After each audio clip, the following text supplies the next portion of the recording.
En 2025, la disponibilité d'eau douce par habitant dans le monde a chuté de plus de 30% par rapport à 1995. Les prélèvements d'eau pour les usages domestiques et industriels ont en effet bondi de 50% depuis l'an 2000 et de près de 20% pour l'agriculture. Comment continuer à produire de l'eau potable en limitant les tensions sur les ressources en eau? Les nappes constituent une ressource importante pour produire l'eau potable. Ce sont généralement les ressources d'eau douce les moins polluées et les plus faciles à traiter. En 2020, plus de 25% de la population mondiale dépend des nappes phréatiques pour son alimentation en eau. Les volumes d'eau prélevés dans les nappes sont largement supérieurs à leur recharge naturelle. Cette surexploitation fait baisser sérieusement leur niveau et pose de multiples problèmes. Affaissement des sols, dégradation de la qualité de l'eau. Comment y remédier? Grâce à la recherche, on sait recharger les nappes. L'analyse des sols permet d'identifier les nappes qui peuvent être rechargées grâce à un puits spécifique. Grâce au recours aux eaux usées dépolluées, à l'aide de traitements très poussés, la nappe peut être alimentée via le puits.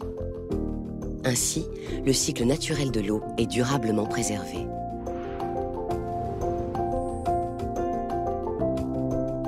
L'eau des rivières est une deuxième ressource clé. Elle est naturellement douce, mais elle est parfois très polluée.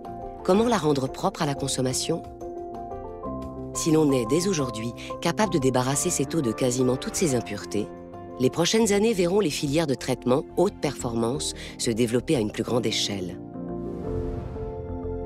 L'eau traverse des membranes qui la filtrent comme un tamis extrêmement fin et retiennent les polluants. Les rivières et les nappes phréatiques sont deux ressources essentielles, mais insuffisantes. Entre 1950 et 2020, la disponibilité d'eau douce par habitant a été divisée par 3.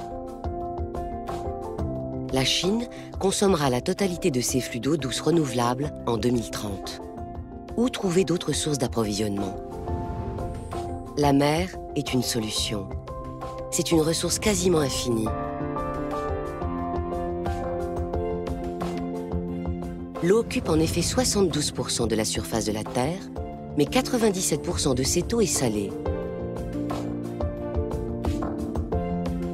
Dans les régions arides et littorales, la mer est pourtant la seule ressource pour produire d'importants volumes d'eau potable afin d'accompagner le développement économique et humain.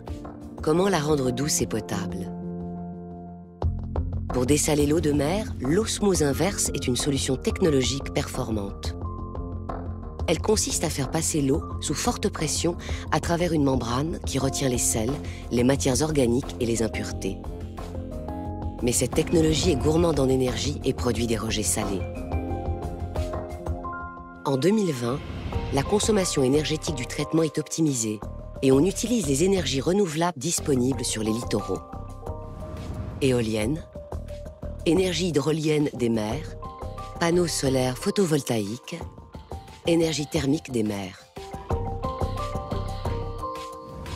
Par ailleurs, des méthodes permettent de réduire la salinité des rejets avant leur retour dans le milieu naturel et de neutraliser ainsi leur impact. Parallèlement, des systèmes de contrôle biologique permettent de surveiller précisément l'écosystème marin. Grâce à la recherche, l'impact environnemental du dessalement est ainsi globalement minimisé. L'eau de mer est un authentique réservoir pour la production d'eau potable dans les pays arides.